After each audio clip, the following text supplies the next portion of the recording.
Now, coming into the 1999 World Cup, Australia were in some mixed form.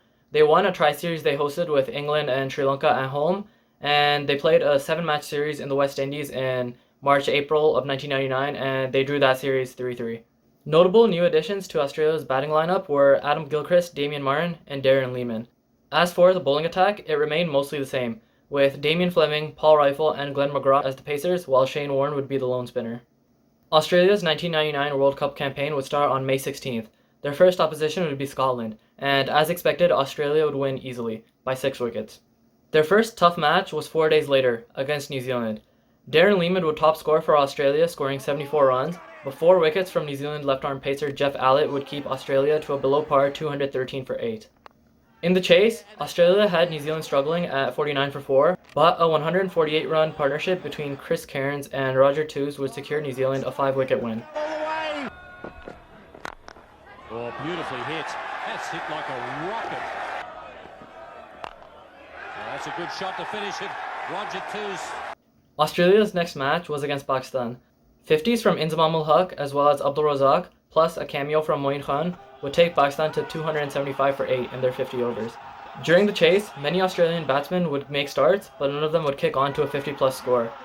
Ultimately, 4 wickets from Wasim Akram, 2 of them being in the final over, meant that Australia fell short of the target by 10 runs. With 2 losses in 3 matches, it wasn't looking good for Australia. Australia's next match was against Bangladesh. Australia won this match easily, as expected. They chased down a 178-run target in just 20 overs. Australia's last group stage match was against the West Indies. The West Indies were on 6 points, while Australia had just 4 points. West Indies also had the better net run rate. This meant that not only did Australia need to win, they needed to win by a big enough margin to ensure that they would qualify for the Super 6 stage.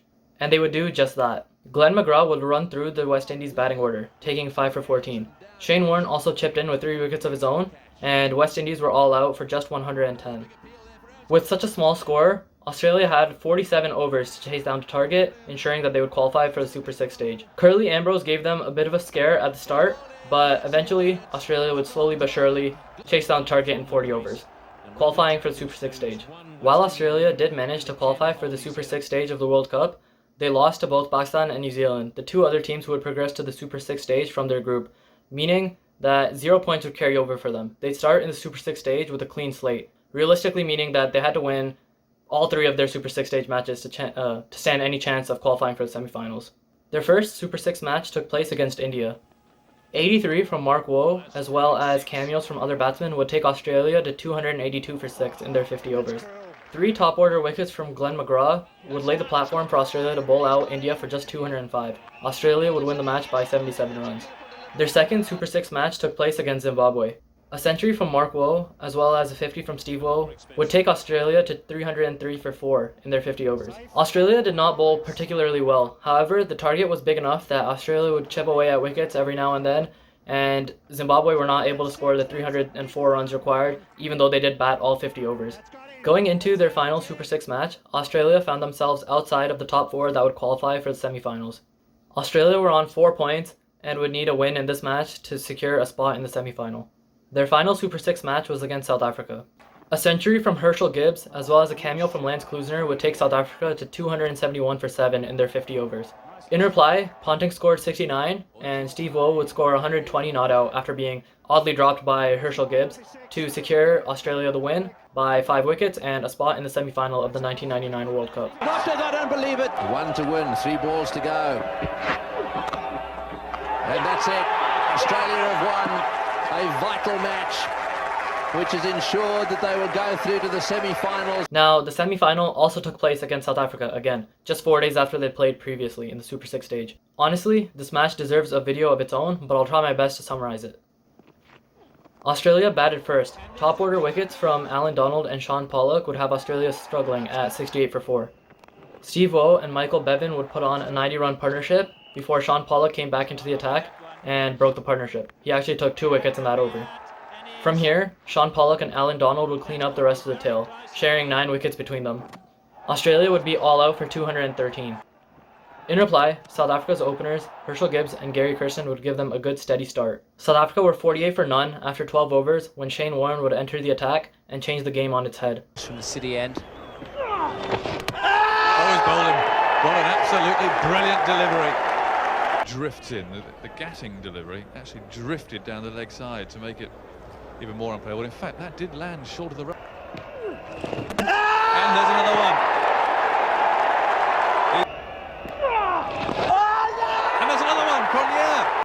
Shane Warne would take 3 wickets and 8 balls with some beautiful deliveries and completely change the game. Jacques Kallis and Jonty Rhodes would put on a good partnership before wickets started to fall again. Eventually, South Africa needed 9 runs from the final over to win. Lance Klusener smashed the first 2 balls of the final over for 4.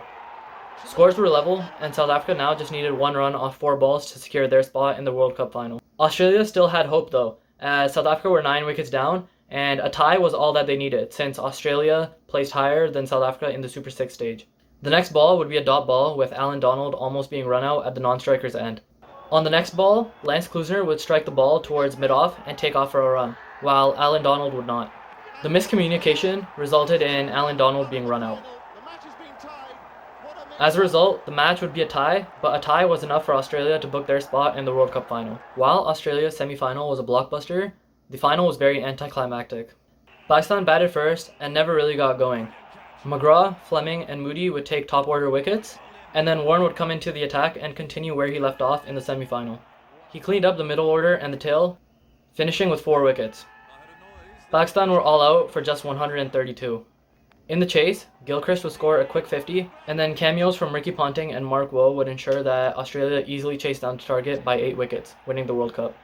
Australia lifted the World Cup after having their backs against the wall midway through the group stage.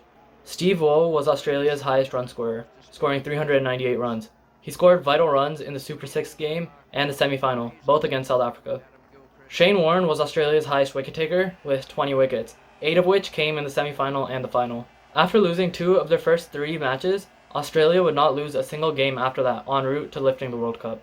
Now, some may say that Australia weren't necessarily the actual best team in this tournament, arguing that maybe South Africa or Pakistan were better, but Australia had the quality of always being able to hold their nerve during pressure situations, and that's what wins you tournaments.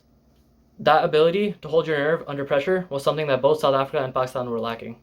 That is how Australia won the 1999 Cricket World Cup.